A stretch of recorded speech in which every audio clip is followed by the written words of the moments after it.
అనకాపల్లి జిల్లా కే కోటపాడులోని ఎస్ఈజెడ్ పేరుతో భూసేకరణకు వ్యతిరేకంగా రైతులు ధర్నాకు దిగారు. ఆర్లే, చింతపాలెం, గురుగుబిల్లి, గుల్లెపల్లి గ్రామాల రైతులు ఎంఆర్ఓ ఆఫీసును ముట్టడించి ఆందోళన చేశారు. రైతులు ఎంఆర్ఓకు వినతిపత్రం ఇచ్చేందుకు ప్రయత్నించగా పోలీసులు అడ్డుకోవడంతో ఉద్రిక్తతకు దారితీసింది. దీంతో సిపిఎం నాయకులు పోలీసుల మధ్య తీవ్ర వాగ్వాదం జరిగింది. అధికార యంత్రాంగం వ్యవహారం పట్ల తీవ్ర వాగ్వాదం నెలకొంది. ఇక అధికార యంత్రాంగం వ్యవహారం పట్ల రైతులు తీవ్ర అసంతృప్తిని వ్యక్తం చేశారు. సెస్ పేరుతో ప్రజల్లో ముందుగా ఎలాంటి సమాచారం ఇవ్వకుండా భూములను కొలవటం అన్యాయమన్నారు సిపిఎం నేతలు.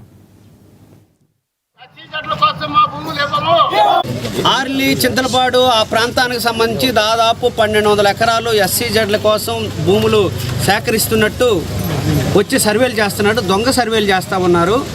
అక్కడ రైతులు నోటీసులు ఇవ్వడం కానీ, పేపర్లో ప్రకటన చేయటం కానీ, లేదనుకుంటే సచివాలయ సిబ్బందితో రైతుల దగ్గరికి వెళ్ళడం కానీ ఏం చేయలేదు.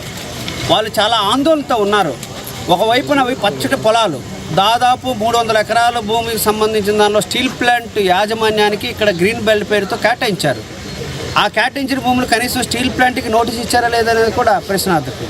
అట్లాగే వీళ్ళంతా చిన్నకారు రైతులు, అరెకరా, పావు ఎకరా, 20 సెంట్లు, 35 సెంట్లు ఉన్న భూములు ఉన్నవాళ్ళు చిన్నకారు రైతులు.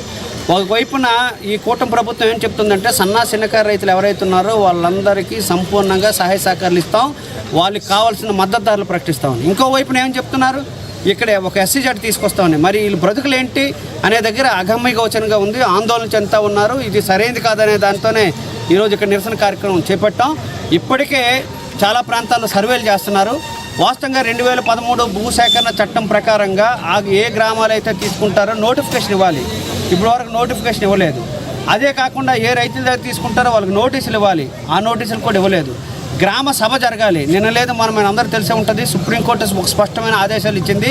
ఏదైనా గ్రామంలో భూములు తీసుకుంటే ఆ గ్రామ సభ పెట్టి మెజారిటీ 80-90% మంది ప్రజలు ఆమోదిస్తేనే తీసుకోవాలని.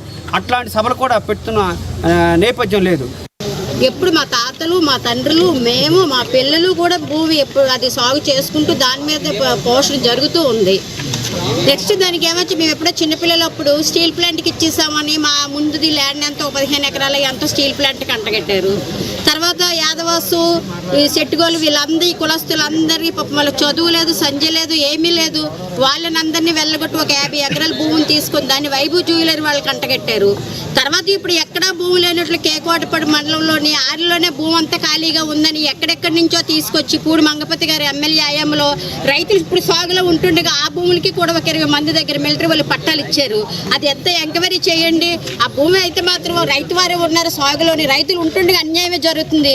అన్ని ఊర్లో ఉంటుండగా ఎందుకు ఒక ఆర్ల మీద మాత్రమే జనాలు, నాయకులు వీళ్ళందరూ ఎందుకు ఈ విధంగా చేస్తున్నారు అనేది మాకు అర్థం కాలేదు. ఇప్పుడు కానీ ఈ భూమి కానీ తీసుకుంటే, కంపెనీ పెడతామని భూమి కానీ తీసుకుంటే మా ఊరి వాళ్ళు, మేము, మా కుటుంబ సభ్యులు అందరూ విషయం తాగి వస్తాం తప్పిస్తే మాకు వేరే ఆధారం అంటే ఏమీ లేదు.